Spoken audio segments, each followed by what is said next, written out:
কেউ 10 বছর, কেউ 20 বছর ধরে এই পেশার সঙ্গে জড়িত। কাঁধে ক্যামেরা নিয়ে সকাল থেকে গভীর রাত পর্যন্ত পতেঙ্গা সৈকতের বালুচরে ঘুরে বেড়ান তারা। হাজারো পর্যটকের হাসি, আনন্দ আর স্মৃতিময় মুহূর্তগুলো ক্যামেরার ফ্রেমে বন্দি করাই তাদের কাজ। বলা যায়, ভ্রমণের সুন্দর স্মৃতিগুলো ধরে রাখার দায়িত্ব যেন নিজেদের কাঁধে তুলে নিয়েছেন এই ফটোগ্রাফাররা।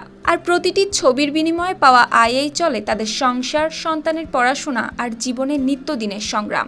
ছবিটা তোলার উদ্দেশ্য হলো মানুষ এখানে আসে বিভিন্ন জায়গা থেকে, বিভিন্ন দেশ থেকে আপনার এখানে পর্যটকরা আসে।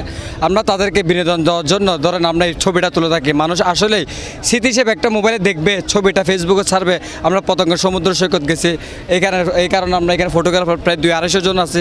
এগুলো আমরা কাছেটাই করে চলি, আমাদের সংসার চালাই। প্রতিদিন দেশের বিভিন্ন প্রান্ত থেকে হাজারো পর্যটক ছুটে আসেন পতেঙ্গা সমুদ্র সৈকতে। পরিবার, বন্ধু কিংবা প্রিয়জনদের সঙ্গে কাটানো সেই আনন্দঘন মুহূর্তগুলো, স্মৃতিগুলোকে ধরে রাখতেই অনেকেই ভরসা করে সৈকতের এসব ফটোগ্রাফারের উপর। তাই তো পর্যটকদের ডাক পেলেই মুহূর্তের মধ্যে ক্যামেরা হাতে ছুটে যান তারা। সমুদ্রের ঢেউ, সূর্যাস্ত কিংবা প্রিয়জনের হাসি মাখা মুখ, সব কিছুকেই নিখুঁতভাবে ফ্রেমবন্দি করার চেষ্টা থাকে তাদের। অনেক পর্যটক আবার প্রতি বছর ঘুরতে এসে খোঁজ নেন পরিচিত সেই ফটোগ্রাফারের। আসলে আমাদের তো আনন্দ না, কাস্টমারের আনন্দ।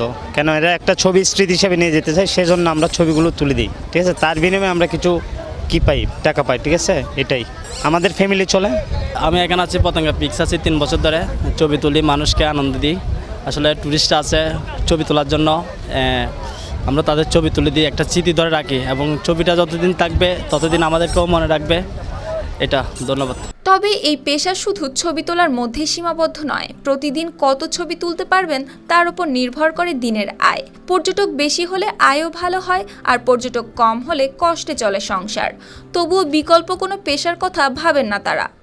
এখন আগের চেয়ে দেখা যাচ্ছে যে পর্যটক অনেক দিন দিন কমে যাচ্ছে। এখন সংসার চলাতে আমাদের একটু খুব কষ্ট হয়, এটা হচ্ছে যে কথা। আর আমরা চাই পর্যটক আসক, এখানে ভালো কিছু আছে এবং ভালো একটা ঘোরার পরিবেশ আছে। আগের চেয়ে অনেক ভালো একটা সুন্দর পরিবেশ হয়েছে। আমরা চাই পর্যটক আসুক এখানে। প্রযুক্তির উন্নয়নে এখন প্রায় সবার হাতেই রয়েছে স্মার্টফোন। তবুও পেশাদার ক্যামেরায় তোলা একটি সুন্দর ছবি কিংবা পরিবারের সবাইকে একসঙ্গে ফ্রেমবন্দি করার জন্য এখনও অনেক পর্যটক ভরসা করেন সৈকতের এই ফটোগ্রাফারদের ওপর। আর প্রতিটি ছবির সঙ্গে জড়িয়ে থাকে একটি পরিবারের বেঁচে থাকার গল্প।